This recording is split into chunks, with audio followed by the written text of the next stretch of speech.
حمدا كثيرا طيبا مباركا فيه نحمده ونستعينه ونستغفره ونعوذ بالله من شرور أنفسنا ومن سيئات أعمالنا من يهده الله فلا مضل له ومن يضلل فلا هادي له وأشهد أن لا إله إلا الله وحده لا شريك له وأشهد أن محمدا عبده ورسوله أرسله بالهدى ودين الحق ليظهره على الدين كله ولو كره المشركون اللهم صل على محمد وعلى آل محمد كما صليت على إبراهيم وعلى آل إبراهيم إنك حميد مجيد اللهم بارك على محمد وعلى آل محمد كما باركت على إبراهيم وعلى آل إبراهيم إنك حميد مجيد أما بعد فإن أصدق الحديث كتاب الله وخير الهدي هدي محمد صلى الله عليه وسلم وشر الأمور محدثاتها وكل محدثة بدعة وكل بدعة ضلالة وكل ضلالة في النار أعوذ بالله من الشيطان الرجيم بسم الله الرحمن الرحيم يا أيها الذين آمنوا اتقوا الله حق تقاته ولا تموتن إلا وأنتم مسلمون يا أيها الناس اتقوا ربكم الذي خلقكم من نفس واحدة وخلق منها زوجها وبث منهما رجالا كثيرا ونساء واتقوا الله الذي تساءلون به والأرحام إن الله كان عليكم رقيبا يا أيها الذين آمنوا اتقوا الله وقولوا قولا سديدا يصلح لكم أعمالكم ويغفر لكم ذنوبكم ومن يطع الله ورسوله فقد فاز فوزا عظيما رب اشرح لي صدري ويسر لي أمري واحلل عقدة من لساني يفقهوا قولي സ്നേഹം നിറഞ്ഞ സഹോദരങ്ങളെ സഹോദരിമാരെ വിശ്വാസി നമ്മെ സൃഷ്ടിക്കുകയും പരിപാലിക്കുകയും നമുക്ക് ആവശ്യമുള്ള എല്ലാ അനുഗ്രഹങ്ങളും സദാ നമുക്ക് നൽകിക്കൊണ്ടിരിക്കുന്ന പരമകാരുണ്യവാനും കരുണാവാരിധിയുമായ നമ്മുടെ പോരായ്മകളും കുറവുകളും തെറ്റുകളും മറച്ചു വെക്കുന്നവനും മാപ്പ് നൽകുന്നവനും വിട്ടുവീഴ്ച ചെയ്യുന്നവനുമായ അൽ അഫ്വായ ചെയ്തുപോയ തെറ്റുകൾക്ക് ആത്മാർത്ഥമായി ഖേദിച്ചു മടങ്ങിയാൽ എല്ലാ പശ്ചാത്താപവും സ്വീകരിക്കുന്ന തവ്വാബായ എല്ലാ പാപങ്ങളും പുറത്തു തരുന്ന ഗഫാറായ അടിമകളോട് ഏറെ ഇഷ്ടവും സ്നേഹവും വാത്സല്യവുമുള്ള അൽ വദൂദായ അല്ലാഹു സുബ്ഹാനഹു തആലയുടെ കൽപ്പനകളും നിർദ്ദേശങ്ങളും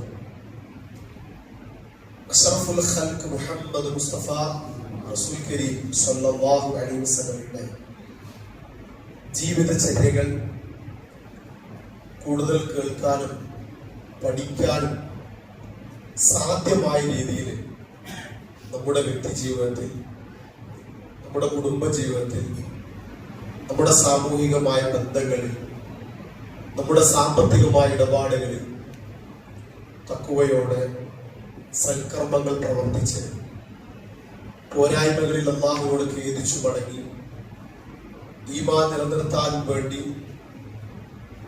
നമ്മുടെ ശ്വാസം നിലയ്ക്കുന്നതുവരെ ഈമാനിൽ അടിയുറച്ചു നിൽക്കാൻ വേണ്ടി ആത്മാർത്ഥമായി പ്രാർത്ഥിക്കുകയും പ്രവർത്തിക്കുകയും ചെയ്യണമേ എന്ന് സ്നേഹത്തോടെ നിങ്ങൾ ഓരോരുത്തരെയും പ്രത്യേകമായി ഓർമ്മപ്പെടുത്തുകയാണ്, വസിയത്ത് ചെയ്യുകയാണ്. സഹോദരങ്ങളെ, സത്യവിശ്വാസികളെ, പരിശുദ്ധമായ റമദാനിന് ശേഷമുള്ള ആഘോഷങ്ങൾ, ഈദുൽ ഫിത്തറിന് ശേഷമുള്ള ഖുതുബയിലാണ് നമ്മൾ ഇന്നുള്ളത്. അള്ളാഹുവിന്റെ അപാരമായ അനുഗ്രഹത്താലെ അള്ളാഹുവിലേക്ക് ഏറെ അടുക്കാനും വ്യക്തിപരമായി നമ്മൾ ഓരോരുത്തരും പരിശോധിക്കുകയാണെങ്കിൽ ഏറ്റവും നല്ല അമലുകൾ ചെയ്യാൻ അവസരങ്ങൾ ലഭിച്ച ദിനരാത്രങ്ങളായിരുന്നു കഴിഞ്ഞ മാസങ്ങൾ. അള്ളാഹു നമ്മളൊന്നും സ്വീകരിക്കുമാറാകട്ടെ. നമ്മളത് നിലനിർത്തുവാനും നമ്മളിൽ അത് മരണം വരെ അത്തരം സൽക്കർമ്മങ്ങൾ, ആ നേടിയെടുത്ത കർമ്മഫലങ്ങൾ അത് ഇബാദത്ത് രംഗത്ത്, സ്വഭാവ രംഗത്ത്, സാമ്പത്തിക രംഗത്ത്, ആളുകളോടുള്ള പെരുമാറ്റ മര്യാദകളിൽ, ഇടപാടുകളിൽ, എല്ലാ രംഗത്തും അത് നിലനിർത്താൻ വേണ്ടിയുള്ള ഒരു ശ്രമം പ്രിയപ്പെട്ടവരെ നമ്മളിൽ എപ്പോഴും ഉണ്ടാകേണ്ടതുണ്ട്. പരിശുദ്ധ ഖുർആനിലെ നബി സല്ലല്ലാഹു അലൈഹി വസല്ലമയെ കുറിച്ച് വളരെ ഗൗരവത്തോടു കൂടി പറയുന്ന ഒരു വിഷയമുണ്ട്. നബി സല്ലല്ലാഹു അലൈഹി വസല്ലമ പഠിപ്പിക്കുന്ന ദീനിൽ നിന്ന്, ആദർശത്തിൽ നിന്ന് പ്രവാചകനെയും സഹാബത്തിനെയും തെറ്റിക്കാൻ വേണ്ടി പരമാവധി മക്കയിലെ മുശ്രിക്കുകൾ ശ്രമിച്ചു. പല രീതിയിൽ ആദ്യം കൊടിയ പീഡനങ്ങളായിരുന്നു, ബഹിഷ്കരണങ്ങളായിരുന്നു, ദേഹോപദ്രവമായിരുന്നു, പരസ്യമായ ചീത്തവിളിയും അപവാദവുമായിരുന്നു. പിന്നീട് ഒരുപാട് ആളുകൾ കൂടിക്കൂടി വരുന്നു കണ്ടപ്പോൾ പിന്നെ അവർ ഒരുപാട് വാഗ്ദാനങ്ങൾ നൽകി, സമ്പത്ത് വാഗ്ദാനം നൽകി. മക്കയിലെ ഖുറൈശി അല്ലെങ്കിൽ പ്രമുഖരായ സ്ത്രീകളെ വിവാഹം ചെയ്തു തരാമെന്ന് പറഞ്ഞു. ഉയർന്ന സ്ഥാനം, നല്ല പ്രശസ്തിയും അന്തസ്സുമുള്ള സ്ഥാനം നൽകി ആദരിക്കാമെന്ന് പറഞ്ഞു. ഇങ്ങനെ പല രീതിയിൽ പരിശുദ്ധ ഖുർആൻ ഇതിനെല്ലാം നബി സല്ലല്ലാഹു അലൈഹി വസല്ലമയോട് പറഞ്ഞൊരു വാചകമുണ്ട്. പ്രവാചകരെ, വലൗലാ അൻ സബ്ബത്നാക ലഖദ് കിത്ത തർക്കനു ഇലൈഹി ഷൈഅൻ ഖലീല. അല്ലാഹു സുബ്ഹാനഹു വ തആല റസൂലുള്ളാഹി സ്വല്ലല്ലാഹു അലൈഹി വസല്ലം വിളിച്ചുകൊണ്ട് പറയാൻ, ഞാനെങ്ങാനും നിന്നെ തസ്ബീത്ത് ഉറപ്പിച്ച് നിർത്തിയില്ലായിരുന്നുവെങ്കിൽ. ശ്രദ്ധിക്കാൻ, റസൂലുള്ളാഹി സ്വല്ലല്ലാഹു അലൈഹി വസല്ലമയെ കുറിച്ചാണ് ആ വാചകം, സൂറത്തുൽ ഇസ്രാ. ഞാനെങ്ങാനും റസൂലെ നിന്നെ ഉറപ്പിച്ച് നിർത്തിയില്ലായിരുന്നുവെങ്കിൽ ലഖദ് കിത്ത തർക്കനു ഇലൈഹി ഷൈഅൻ ഖലീല, നീ അല്പാൽപമായി അവരിലേക്ക് ചാഞ്ഞു പോകുമായിരുന്നു. സുബ്ഹാനല്ലാഹ്. മറ്റാരെ കുറിച്ചുമല്ലാതെ റസൂലുള്ളാഹി സ്വല്ലല്ലാഹു അലൈഹി വസല്ലമയുടെ അല്ലാഹു പ്രവാചകനെ ആ ദീനിൽ അടിയുറപ്പിച്ച് നിർത്തിയില്ലായിരുന്നുവെങ്കിൽ, അല്ലാഹുവിന്റെ തൗഫീഖ് എങ്ങാനും പ്രവാചകനെ നഷ്ടപ്പെട്ടാൽ നബി സല്ലല്ലാഹു അലൈഹി വസല്ലം മുശ്രിക്കുകൾ പറയുന്ന അനുസരിച്ച് അല്പാൽപമായി അതിലേക്ക് ഇങ്ങനെ ചാഞ്ഞു പോകുമായിരുന്നു. അവർ പറഞ്ഞു,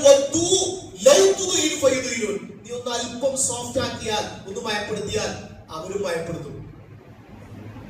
അങ്ങനെ നീ അവരിലേക്ക് പോയാൽ ആ പഴയ ബഹുദൈവ വിശ്വാസവും ശിർക്കും കുഫറും അതുപോലെ മോശപ്പെട്ട പ്രവർത്തനങ്ങളിലേക്ക് തിരിച്ചു പോയാൽ, ആ ഈമാൻ നഷ്ടപ്പെടുന്ന അമലു സ്വാലിഹാത്തുകൾ ഇല്ലാതാകുന്ന ഒരു അവസ്ഥയിലേക്ക് പോയാൽ, ഇതല്ല ദുനിയാവിൽ നിനക്ക് ഇരട്ടി ശിക്ഷയാണ്, നാളെ മരണാനന്തര ജീവിതത്തിലും നിനക്ക് ഇരട്ടി ശിക്ഷയാണ്.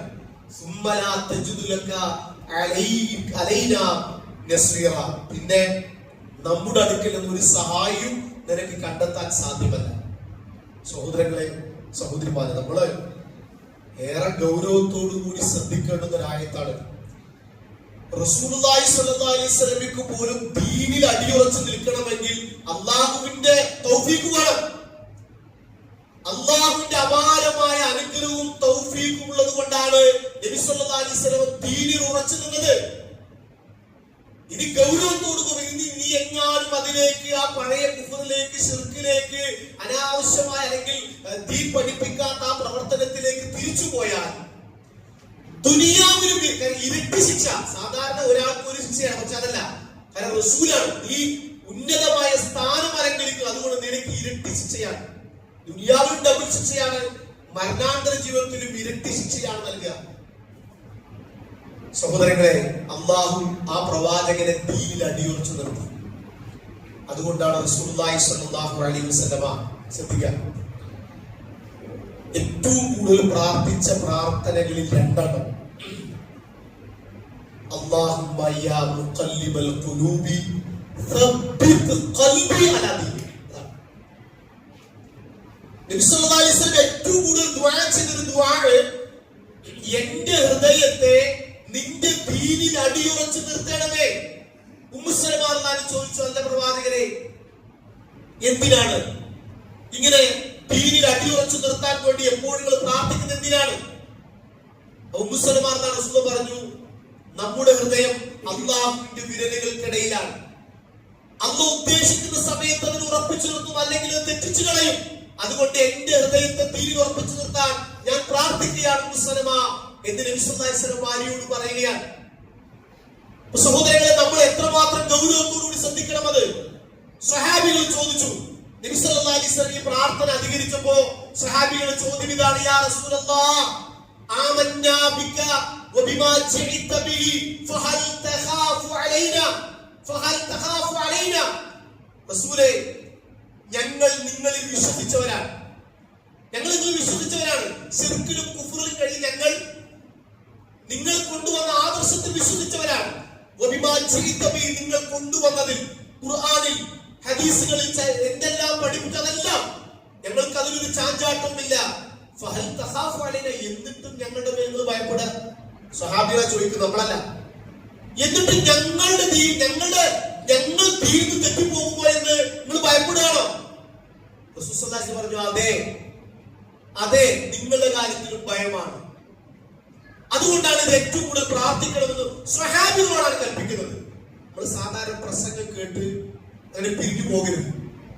നമ്മുടെ ജീവിതത്തിൽ, നിത്യജീവിതത്തിൽ പ്രാർത്ഥനകളുടെ കൂട്ടത്തിൽ ഒഴിവാക്കാൻ പാടില്ലാത്ത, നിർബന്ധമായി പഠിക്കേണ്ട രണ്ട് പ്രാർത്ഥനകളാണ് ഈ രണ്ട് റിപ്പോർട്ടുകളിൽ. ഒന്ന്, യാ മുഖല്ലിബൽ ഖുലൂബ് സബ്ബിത് ഖൽബി അലാ ദീനിക്. മറ്റൊരു റിപ്പോർട്ടിൽ യാ മുസർരിഫൽ ഖുലൂബ് സർരിഫ് ഖുലൂബനാ അലാ ത്വാഅതി.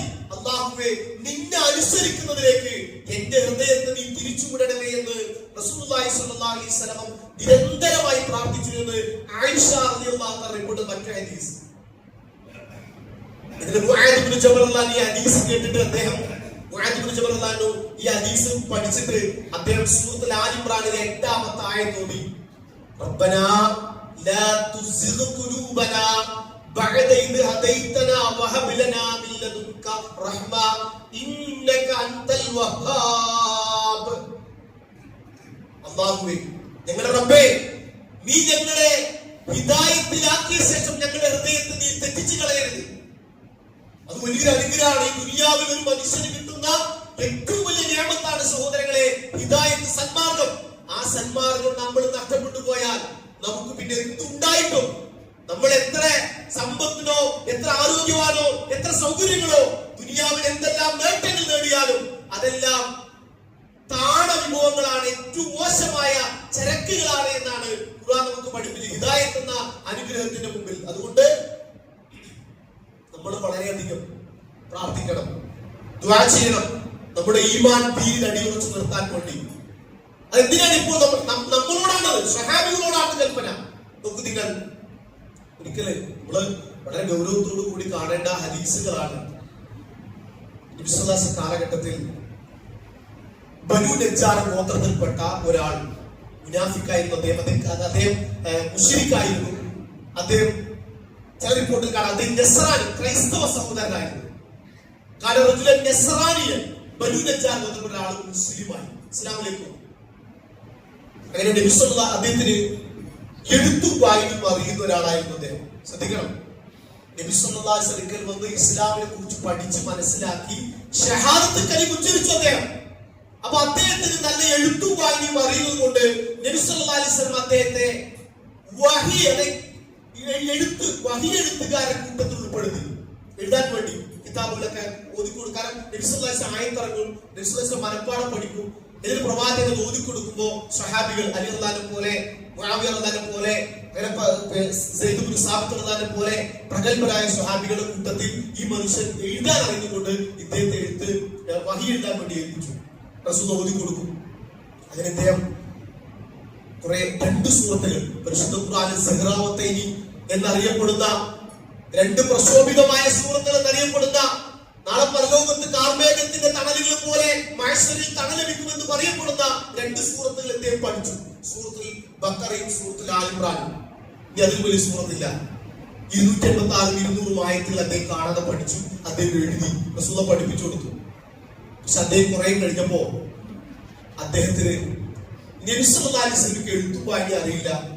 ഞാൻ റസൂലിനോട് പറഞ്ഞു ഞാൻ എഴുതിയെടുക്കാം, പിന്നീട് ഞാൻ ഇവിടെ പറഞ്ഞു കൊടുക്കേണ്ടി വരും എന്ന ഒരു വളരെ മോശപ്പെട്ട തരംതാമൊരു ചിന്ത അദ്ദേഹത്തിന് കടന്നു വന്നു.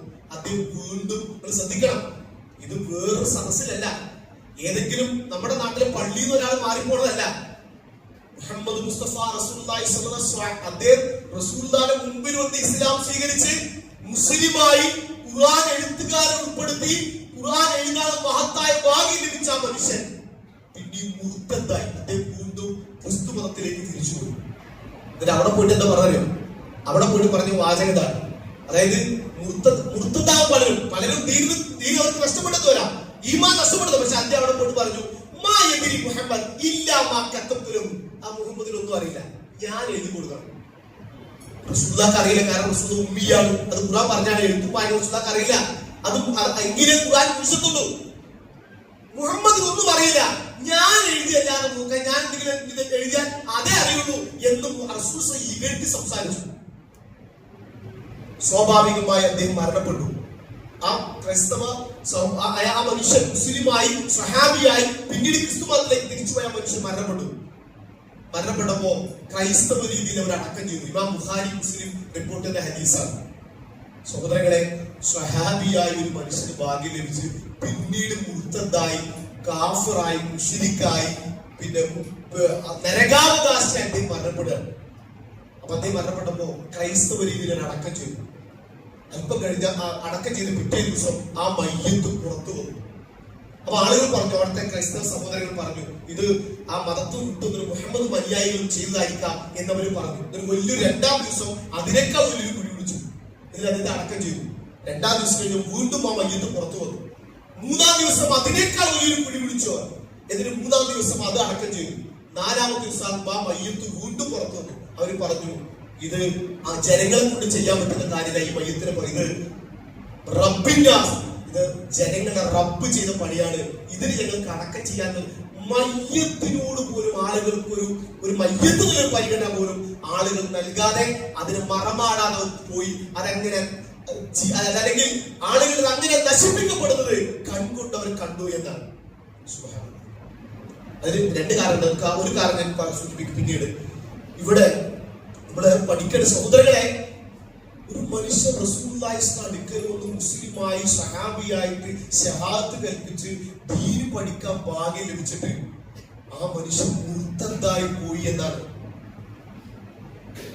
അപ്പൊ നമ്മൾ എത്രമാത്രം ഗൗരവത്തോടു കൂടി നമ്മുടെ ഈമാനെ കൊണ്ട് പുനഃപരിശോധിക്കുകയും ദീനിൽ അടിയുറച്ചു നിൽക്കാൻ വേണ്ടി നമ്മൾ പ്രാർത്ഥിക്കണം എന്നതിന്റെ ഗൗരവമാണത്. നബി സല്ലല്ലാഹു അലൈഹി വസല്ലം ആദ്യം വിശ്വസിച്ച സഹാബികൾ, ആ സഹാബികളുടെ കൂട്ടത്തിൽ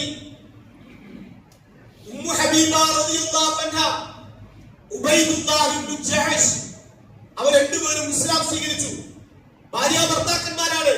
അങ്ങനെ മക്കയിൽ ആരാധനാ സ്വാതന്ത്ര്യം ഇല്ലാത്തതിന്റെ പേരിൽ, നമസ്കരിക്കാൻ പറ്റാത്തവരിൽ, പ്രാർത്ഥിക്കാൻ പറ്റാത്തവരിൽ ഒന്നാമത് ഹിജറ പോയ സംഘം. ഒന്നാമത്തെ ഹിജറ എന്ന് പറഞ്ഞാൽ എത്യോപ്യയിലേക്ക്, നജാശി രാജാവിന്റെ അടുക്കലേക്ക് ഹിജറ പോയ വ്യക്തിത്വങ്ങളായിരുന്നു അവർ. മറക്കരുത്, ഒന്നാമത് അത്രയും ശ്രേഷ്ഠനായ മഹാന്മാരായ ആളുകൾ. പക്ഷെ അവിടെ എത്തി, അവിടെ ക്രൈസ്തവ സഹോദരങ്ങൾ കൂടുതൽ സ്ഥലമാണ് ഈ എത്യോപ്യ. ഈ ഉബൈദുല്ലാഹ് ബിൻ ജഹ്ഷ് എന്ന് പറയുന്ന ആള് ഇവിടെ നിന്ന് മക്കത്തിന് പോയത്. ഇവിടെ അള്ളാഹ് ഇബാദത്ത് ചെയ്യാൻ സാഹചര്യമില്ല, ഇവിടെ അള്ളാഹിനെ കുറിച്ച് പ്രാർത്ഥിക്കാൻ പറ്റുന്നില്ല, ഇവിടെ നമസ്കരിക്കാൻ സൗകര്യമില്ല, ഇവിടെ ദുആ ചെയ്യുന്നത് മർദ്ദനാണ്. അതുകൊണ്ട് വേറൊരു ദേശത്ത് പോയിട്ട് അള്ളാഹുവിനെ വിളിച്ചു പ്രാർത്ഥിക്കാൻ വേണ്ടി പോയ മനുഷ്യൻ അവിടെ എത്തിയിട്ട് ക്രൈസ്തവ സഹോദരങ്ങളോടൊപ്പം കൂടി അദ്ദേഹം ക്രിസ്ത്യാനിയായി മതം മാറി. വീണ്ടും അദ്ദേഹം ക്രിസ്ത്യാനിയായി മരണപ്പെട്ടു. പിന്നീടാണ് ഉമ്മു ഹബീബ റളിയല്ലാഹു റസൂൽ സല്ലല്ലാഹു അലൈഹി വസല്ലം വിവാഹം കഴിക്കുന്നത്. അള്ളാഹുവിന്റെ നിർദ്ദേശപ്രകാരം നജാശി രാജാവിന്റെ അടുക്കൽ. അത് പിന്നെ ഒരു വിവാഹം നടക്കുന്നു പിന്നീട്. ഞാൻ പറഞ്ഞു നോക്കൂ, നിങ്ങൾ ഇവിടെ മക്കത്ത് നിന്ന് സ്വഹാബിയായി പോയ മനുഷ്യൻ എത്യോപ്യയിൽ മരണപ്പെടുന്ന ഒരു ക്രിസ്ത്യാനിയായിട്ടാണ്. എന്താണ്, എത്ര ഗൗരവത്തോടു കൂടിയാണ് ഈ സംഭവങ്ങൾ നമ്മൾ വായിക്കേണ്ടത് എന്നാണ് നബി സല്ലല്ലാഹു അലൈഹി വസല്ലം പഠിപ്പിക്കുന്നത്. ഒരു സംഭവം കൂടി, നബി സല്ലല്ലാഹു അലൈഹി വസല്ലമയുടെ മദീനയിലുള്ള ഒരു ഗോത്രത്തിലെ ഒരു മനുഷ്യൻ ഇസ്ലാമിലേക്ക് വന്നു. അങ്ങനെ അദ്ദേഹം വന്ന് ദീനിൽ കുറെ കാലം മനസ്സിലാക്കി പഠിച്ചു. വീണ്ടും അദ്ദേഹം എന്ത് വെച്ചാൽ അദ്ദേഹം വീണ്ടും മുശ്രിക്കായി, വീണ്ടും ശിർക്കിലേക്ക്, അല്ലാഹു അല്ലാത്തൊരു പ്രാർത്ഥിക്കുന്നതിലേക്ക്, അല്ലാഹു അല്ലാത്ത സഹായം തേടുന്നതിലേക്ക്, വിഗ്രഹങ്ങൾ ആരാധിക്കുന്നതിലേക്ക് തിരിച്ചുപോയി. പിന്നെ വീണ്ടും അദ്ദേഹത്തിന് ഒരു പുനർചിന്തനം, ഞാൻ ചെയ്ത് ശരിയായില്ലല്ലോ, അത് എനിക്ക് ഇത് ചെയ്യാൻ പാടില്ലല്ലോ എന്ന് അദ്ദേഹത്തിന് ബോധോദയം ഉണ്ടായി. അദ്ദേഹം പിന്നീട് ഒരാളെ വിട്ടു റസൂലുള്ളാഹി ആ പോയ മനുഷ്യന്റെ പേര് ഹാരിസ് ഇബ്നു സുവൈദ് എന്നാണ്. ആ ഹാരിസ് ഇബ്നു സുവൈദ് ചോദിച്ചു, ഹൽ മിൻ തൗബ, ഞാനിതാ വീണ്ടും ഇസ്ലാമിലേക്ക് വരാൻ പോവുകയാണ്, എനിക്ക് എന്റെ പശ്ചാത്താപം അല്ലാഹു സ്വീകരിക്കുമോ എന്ന് ചോദിച്ചുകൊണ്ട് ഒരാളെ അയച്ചു. വിശുദ്ധ ഖുർആൻ സൂറത്തുൽ ആൽ ഇംറാനിലെ 3 ആയത്തുകൾ ഇറങ്ങി. ആദ്യം പിന്നീട് 4ാമത്തെ ആയത്ത് ഇറങ്ങി. ആയത്ത് എങ്ങനെയായിരുന്നു? കൈഫ യഹ്ദില്ലാഹു ഖൗമൻ കഫറു ബഅദ ഈമാനിഹിം, വിശ്വസിച്ചതിന് ശേഷം വീണ്ടും അവിശ്വസിച്ച ജനതയെ അല്ലാഹു എങ്ങനെ സന്മാർഗ്ഗത്തിലാക്കാനാണ്? അന്ന റസൂല ഹഖ്ഖുൻ വജാഅഹുൽ ബയ്യിനാത്ത്, റസൂൽ സത്യമാണെന്ന് മനസ്സിലാക്കിയിട്ട് തെളിവുകളെല്ലാം അവരുടെ അടുക്കൽ എത്തിയിട്ട് അല്ലാഹു ലാ യഹ്ദിൽ ഖൗമൽ ളാലിമീൻ, അക്രമകാരികളായ ആളുകൾ അല്ലാഹു സന്മാർഗ്ഗത്തിലാക്കില്ല. അതുകൊണ്ട് ഒരാളെ ഹിദായത്തിൽ കിട്ടി പിന്നീട് കുഫറിലേക്ക് പോയാൽ ഉലൈക ജസാഉഹും അന്നഅലൈഹിം ലഅനത്തുല്ലാഹി വൽ മലായികതി വന്നാസി അജ്മഈൻ, അവർക്ക് അല്ലാഹുവിന്റെ ശാപമുണ്ട്, അതുപോലെ മലായികത്തുകളുടെ ശാപമുണ്ട്, മുഴുവൻ മനുഷ്യന്മാരുടെ ശാപമുണ്ട്. ഖാലിദീന ഫിഹാ ലാ യുഖഫഫു അൻഹുൽ അദാബ് വലാ ഹും യുൻദറൂൻ, അവർക്ക് ഒരിക്കലും അവർക്ക് ശിക്ഷ ലഘൂകരണമില്ല, അവർക്ക് പ്രതീക്ഷിക്കുകയും വേണ്ട, നരകത്തിൽ നിത്യവാസികളാണ് ഹിദായത്ത് കിട്ടിയ ശേഷം വലാലത്തിലേക്ക് പോയ ആളുകൾ. പക്ഷെ ഇദ്ദേഹം വീണ്ടും തൗബ ചെയ്ത് മടങ്ങാനുള്ള ചോദ്യമായിട്ട് വന്നത്. അപ്പൊ അല്ലാഹു പറഞ്ഞു, ഇല്ലല്ലദീന താബു മിൻ ബഅദി ദാലിക്, വീണ്ടും തൗബ ചെയ്ത് പശ്ചാത്തപിച്ചു മടങ്ങിയ ശേഷം ഇനി എന്ത് ചെയ്യണം? കാര്യങ്ങൾ നന്നാക്കി തീർക്കുക. എങ്കിൽ അല്ലാഹു പുറത്തു നിന്റെ തൗബ സ്വീകരിക്കും. ഇനി പഴയ അവസ്ഥയിലേക്ക് തിരിച്ചു പോകരുത്, കാര്യങ്ങൾ നന്നാക്കുക. ഇതിപ്പോ എന്തിനാ നമ്മള് ഇന്ന് ചർച്ച ചെയ്തത്? എന്തിനാണ് സഹോദരങ്ങളെ? കഴിഞ്ഞ ശഅബാൻ 29 മുതൽ ഒരുപാട് നല്ല മനുഷ്യന്മാർ പള്ളിയിലേക്ക് വന്നു. നമ്മളൊന്നും വീട്ടിൽ പോയി ക്ഷണിക്കാതെ, നമ്മളൊന്നും നിസ്കരിക്കണമെന്ന് പറയാതെ അവർ സ്വയം ഒരു മാറ്റത്തിന് തയ്യാറായി. സുബ്ഹാനല്ലാഹ്, പള്ളികളിൽ തികയാതെ പുറം പള്ളികളിൽ പായിട്ടു. ആദ്യത്തെ 10 ദിവസങ്ങളിലൊന്നും പള്ളിക്കകത്ത് AC-യിൽ കയറാൻ വേണ്ടിട്ട് തിരക്കായിരുന്നു. കാരണം പുറത്ത് അത്ര തിരക്കായിരുന്നു ഓരോ പള്ളികളിൽ. ഒരുപാട് നമുക്ക് അൽഹംദുലില്ലാഹ് എന്ത് സന്തോഷാണ്. ഒരുപാട് നല്ല മനുഷ്യന്മാർ തൗബ ചെയ്ത് ഇസ്തിഗ്ഫാർ ചെയ്ത് പോരായ്മകൾ ഏറ്റുപറഞ്ഞ് എന്തൊരു കൺകുളിർമ നൽകുന്ന ഒരു അന്തരീക്ഷമായിരുന്നു ആദ്യത്തെ ഒരു 10-15 ദിവസങ്ങൾ അല്ലേ? നിങ്ങൾ പറയും, നമ്മളൊക്കെ ഒരുമിച്ച് നമസ്കരിച്ച എത്ര ആളുകൾ അവര് ശവ്വാൽ 1, അതായത് മഗ്‌രിബ് പെരുന്നാളിന്റെ തലേ ദിവസം അവരില്ല. അതിന് തൊട്ടുമുമ്പ് നോമ്പ് തുറക്കാൻ, അല്ലെങ്കിൽ നോമ്പ് തുറക്കുന്ന സമയത്തിന്റെ ഇശാനില്ല അവർ പിന്നെ നമ്മൾ കണ്ടിട്ടില്ല.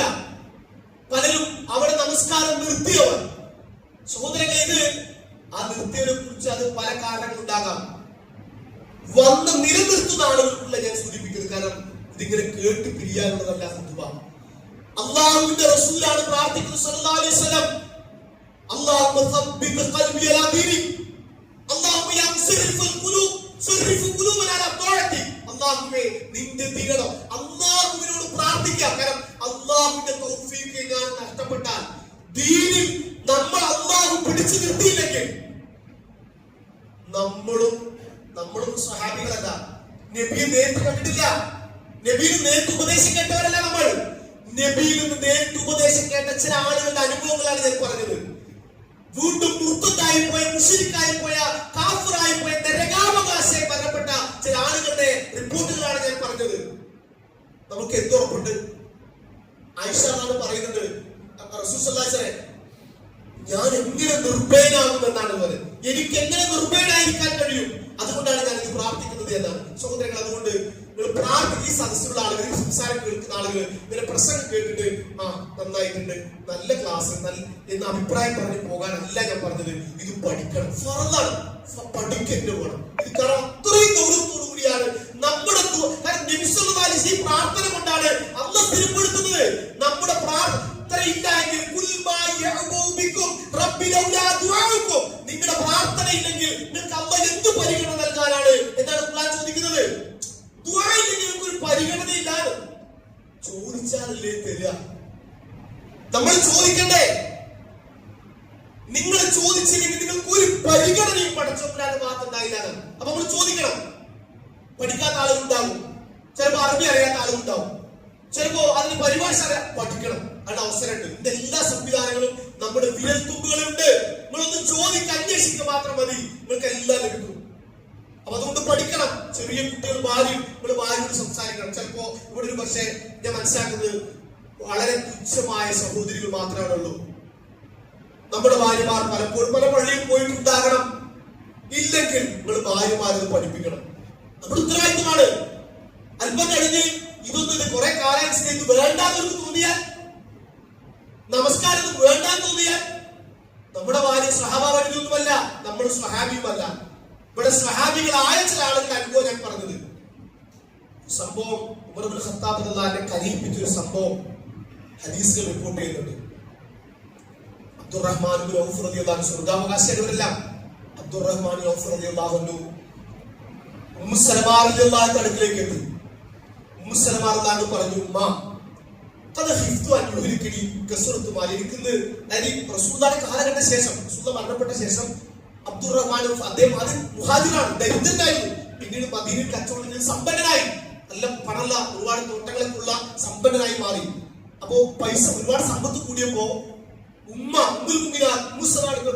അത് പറയണത്, ഉമ്മ എനിക്ക് ഒരുപാട് സമ്പത്ത് കൂടിയിരിക്കുന്നു, ഇപ്പൊ എനിക്ക് പേടിയാകുന്നു, എന്നെ ഈ സമ്പത്ത് നശിപ്പിച്ചു കളയുമോ എന്നെ ഭയപ്പെടുന്നു എന്ന് ഉമ്മാനോട് പറയാൻ. അപ്പൊ അതുകൊണ്ട് എനിക്ക് ഞാനിതിന്റെ ഹക്കിടപാട്, സമ്പത്തിന്റെ ഹക്കിടപാട് കൃത്യമായി പൂർത്തിയാക്കിയില്ലെങ്കിൽ അതിനെനിക്ക് ശിക്ഷ ലഭിക്കാൻ നശിപ്പിക്കുമോ എന്ന് ഞാൻ ഭയപ്പെടുന്നു എന്ന് അദ്ദേഹം പറഞ്ഞു. അപ്പോ മുസ്ലിമാർ നല്ല പറഞ്ഞു, യാ ബുനയ്യ, എന്റെ മോനെ, കാരണം ഉമ്മയാണല്ലോ, മോനെ നീ ചെലവഴിക്ക്, നീ അല്ലാഹുവിന്റെ മാർഗത്തിൽ, നന്മയുടെ മാർഗത്തിൽ ഒരുപാട് ചെലവഴിക്ക്. അപ്പൊ അതുകൊണ്ട് അങ്ങനെ ചെലവഴിച്ചാൽ അതിന്റെ പണം, സമ്പത്ത് ശുദ്ധിയാകും. അതുപോലെ ബാധ്യതകളെല്ലാം കൊടുത്തു തീർക്ക്. സക്കാത്തും സദഖയും ആളുകൾ കൊടുക്കാനുള്ള, പിന്നെ കുടുംബക്കാർക്ക്, മാതാപിതാക്കൾക്ക് എല്ലാം നൽകാനുള്ളവർക്കെല്ലാം നീ നിനക്ക് കഴിയുന്ന പോലെ സദഖയും മറ്റു കാര്യങ്ങളും നൽകുക എന്നിട്ട് പറഞ്ഞു. ശ്രദ്ധിക്കാം, അബ്ദുറഹ്മാൻ ഔഫ് എന്ന സ്വർഗ്ഗാവകാശിയായ സ്വഹാബിയോട് പറയാൻ മുസ്ലിമാരിലാണ്. കാരണം മോനെ, അല്ലാഹുവിന്റെ റസൂൽ പറയുന്നതായി ഞാൻ കേട്ടിട്ടുണ്ട്, മിൻ അസ്ഹാബി മൻ ലാ അറാഹു വലാ യറാനി ബഅദ അമൂതു അബദാ. നബി സല്ലല്ലാഹു അലൈഹി വസല്ലം പറഞ്ഞു, അത് ഞാൻ കേട്ടിട്ടുണ്ട്. എന്താണെന്ന് അറിയുമോ? നാളെ എന്റെ റസൂലുള്ളാഹി മരണശേഷം, പ്രവാചകന്റെ മരണശേഷം പ്രവാചകന്റെ സ്വഹാബികൾപ്പെട്ട ആളുകളെ നബിയും കാണുകയില്ല, നബിയെ അവരും കാണുകയില്ല, ഒരിക്കലും കാണുകയില്ല, അങ്ങനെ അവർ സന്ധിക്കില്ല എന്ന് നബി സല്ലല്ലാഹു അലൈഹി വസല്ലം പറയുന്നതായി ഞാൻ കേട്ടിട്ടുണ്ട് എന്നാണ്. എന്നുവെച്ചാല് റസൂലിന്റെ സ്വഹാബികളാണ് അവർ, പക്ഷേ നബി അവരെ കണ്ടു. പക്ഷേ നബിയുടെ മരണശേഷം ഇനി അവർക്ക് ഒരുമിച്ച് കൂടാൻ, ഇനി നബിയുടെ സ്വഹാബിയാണെന്ന് പറയാനുള്ള യോഗ്യത നഷ്ടപ്പെടുത്തുന്ന ആളുകൾ, ഇനി നബി അവരെയും കണ്ടുമുട്ടില്ല, അവർ നബിയെയും കണ്ടുമുട്ടില്ല, അങ്ങനെ ഒരിക്കലും കണ്ടുമുട്ടാത്ത അവസ്ഥയിലേക്ക് പോകും. അബ്ദുറഹ്മാൻ അസ്സലാമി കരഞ്ഞു. സ്വഹാബികളെ കുറിച്ച് പറയുന്നത് എന്റെ ഉമ്മത്തിനല്ല ഉപയോഗിച്ച് സ്വഹാബികൾ എന്താ പറഞ്ഞത്? ഇനി കാണില്ല, ഞാൻ അവരായിട്ട് എന്റെ മനസ്സിൽ ഞാൻ അവരായിട്ട് കാണില്ല. കാണാൻ കഴിയില്ല. ഈ ഹദീസ് ഉമർ ഇബ്നുൽ ഖത്താബ് റളിയല്ലാഹു പറഞ്ഞു. മറുനാട് ഒരു ഹദീസ് അബ്ദുറഹ്മാൻ, ഞാൻ ഉമ്മ അങ്ങനെ ഒരു ഹദീസ് പറഞ്ഞിരിക്കുന്നു, ഭയാകുന്നു, പേടിയാകുന്നു.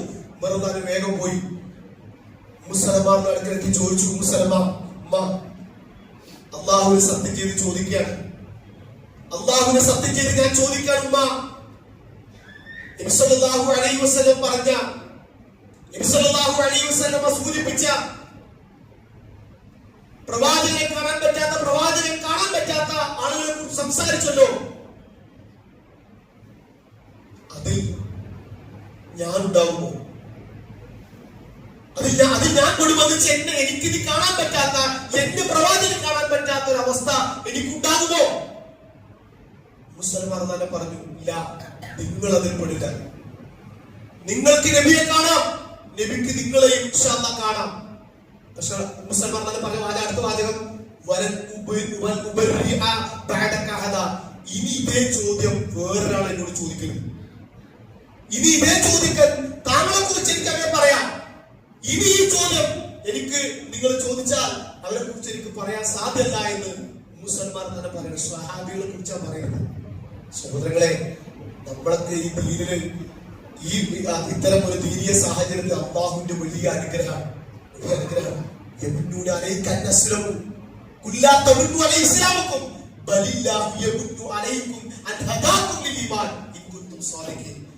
അല്ലാഹു നമ്മളെ വഴി ചേർത്തിരിക്കുകയാണ്. നമ്മളെ വലിയ അനുഗ്രഹമാണ് ഈ ദീനിലും ദീനീയ കാര്യങ്ങളിലും ഇടപാടുകളിലും നിസ്കാരവും നോമ്പും സ്വതക്കയും സൽക്കർമ്മങ്ങളും ഖുർആൻ പാരായണവും നല്ല ആളുകളുമായി സഹവാസമെല്ലാം അല്ലാഹു നമുക്ക് കനിഞ്ഞൊരു വലിയ അനുഗ്രഹമാണ്. അനുഗ്രഹം നമ്മുടെ അറിവില്ലായ്മ കൊണ്ട്, നമ്മുടെ സൂക്ഷ്മത കുറവ് കൊണ്ട്, നമ്മുടെ വിവരമില്ലായ്മ കൊണ്ട്, നമ്മുടെ മടി കൊണ്ട്, നമ്മുടെ അലസത കാരണം, നമ്മുടെ മോശപ്പെട്ട ജീവിതം കാരണം അത് കയ്യിൽ കിട്ടിയ ഹിദായത്തിന് നമ്മൾ നഷ്ടപ്പെടുത്തരുത്. അതുകൊണ്ട് നിരന്തരമായി പ്രാർത്ഥിക്കുക, നല്ല കാര്യങ്ങൾ സജീവമായി പൂർവാധികം റമദാനിൽ നമ്മൾ കാണിച്ചതിന്റെ അതേ ഒരു ആവേശവും താല്പര്യവും മറ്റുള്ള ഇബാദത്തുകളിലും ദിവസങ്ങളിലും മരണം വരെ നിലനിർത്തുവാൻ വേണ്ടി പരിശ്രമിക്കുക. അല്ലാഹു അനുഗ്രഹിക്കുമാറാകട്ടെ.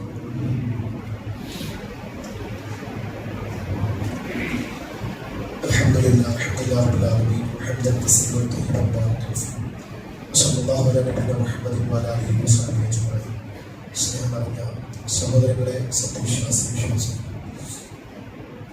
നമ്മളെ ശ്രദ്ധിക്കുകയും പരിപാലിക്കുകയും നമുക്ക് ആവശ്യമുള്ള എല്ലാ അനുഗ്രഹങ്ങളും സദാ നൽകിക്കൊണ്ടിരിക്കുന്ന അർഹമുർ-റഹീമായ പടച്ചതമ്പുരാന്റെ കൽപ്പനകളും റസൂലുള്ളാഹി സ്വല്ലല്ലാഹു അലൈഹി വസല്ലം ജീവിതചര്യകളും കൂടുതൽ കേൾക്കാനും പഠിക്കാനും നിലനിർത്തുവാനും ശ്രദ്ധിക്കണമെന്ന് ഒരിക്കൽ കൂടി ഓർമ്മപ്പെടുത്തുകയാണ്. സഹോദരങ്ങളെ, ദീനീയപരമായ അറിവുകളും വിജ്ഞാനങ്ങളുമാണ് നമ്മളെ കൂടുതൽ നന്മയിലേക്കും പുണ്യത്തിലേക്കും നമ്മളെ നയിക്കുന്നത്. അതുകൊണ്ട് അതിന്റെ ഭാഗമായി എല്ലാ മാസവും 2ാമത്തെ ബുധനാഴ്ച എൻലൈറ്റ്മെന്റ് എന്ന പരിപാടി കുടുംബസമേതം പങ്കെടുക്കാൻ വേണ്ട സംവിധാനങ്ങൾ നമ്മുടെ മഹലിൽ ഒരുക്കുന്നുണ്ട്. ഇൻഷാ അല്ലാഹ് ഈ വരുന്ന 9-ാം തീയതി മഗ്‌രിബിന് ശേഷം മയ്യത്ത് സംസ്കരണവുമായി ബന്ധപ്പെട്ട് ഹക്കീം പറളി മൗലവി അവരുടെ ഒരു വിഷ്വൽ ക്ലാസ് ഇൻഷാ അല്ലാഹ് ഉണ്ടായിരിക്കുന്നതാണ്. മുഴുവൻ ആളുകളും കുടുംബസമേതം പങ്കെടുക്കാൻ വേണ്ടി ശ്രദ്ധിക്കണം. അതോടൊപ്പം മറ്റൊരു കാര്യം ഓർമ്മപ്പെടുത്താനുള്ളത്, നമ്മുടെ ദീനീയപരമായ ഭാഗമായി നമ്മുടെ മഹലിലും പരിസരത്തുമുള്ള ഒരുപാട് ജാതി മതഭേദമന്യുള്ള ഒരുപാട് ആളുകൾക്ക് നമ്മൾ അവർക്ക് വേണ്ട ഒരു മാസത്തിന് വേണ്ട ഭക്ഷണ കിറ്റ് സൗജന്യമായി നൽകുന്നുണ്ട്. അപ്പൊ ഇൻഷാ അല്ലാഹ് അതിന് ഒരുപാട് നല്ല മനുഷ്യന്മാരുടെ സഹായവും പ്രാർത്ഥനയും അതിന്റെ കൂടെ ഉണ്ട്. അല്ലാഹു സ്വീകരിക്കുമാറാകട്ടെ. ഇനിയും ഇന്നത്തെ കളക്ഷൻ ഇൻഷാ അല്ലാഹ് ആ പാവപ്പെട്ട അഗതികൾക്ക്, ദരിദ്രർക്ക്, അതുപോലെ അത് പല മതസ്ഥർക്കും എത്തുന്ന രീതിയിലൂടെയാണ് നമ്മുടെ കമ്മിറ്റി സംവിധാനിച്ചിട്ടുള്ളത്. അതിന് പൂർണ്ണ സഹായവും സഹകരണവും പ്രാർത്ഥനയും നിങ്ങളുടെ ഭാഗത്തുണ്ടാകണം എന്ന് ഓർമ്മപ്പെടുത്തുകയാണ്. ഉദാരമായി സംഭാവന ചെയ്യുന്ന ഓർമ്മപ്പെടുത്തുന്നു. അല്ലാഹു സുബ്ഹാനഹു വ തആല കൂടുതൽ ദീനീയപരമായ അറിവുകൾ നേടാനും പഠിക്കാനും പകർത്താനും അത് നിലനിർത്തുവാനുമുള്ള ഈമാനും തഖ്വയും അല്ലാഹു നമുക്ക് പ്രദാനം ചെയ്യുമാറാകട്ടെ. നമ്മുടെ പോരായ്മകൾ അല്ലാഹു പുറത്ത് മാപ്പ് നൽകി അനുഗ്രഹിക്കുമാറാകട്ടെ. اللهم اغفر للمؤمنين والمؤمنات والمسلمين والمسلمات الاحياء والاموات انك مجيب الدعوات يا قاضي الحاجات. ربنا تقبل دعاء انك انت السميع العليم وتب علينا انك انت التواب الرحيم. وصلى الله على نبينا محمد وعلى اله وصحبه اجمعين والحمد لله رب العالمين.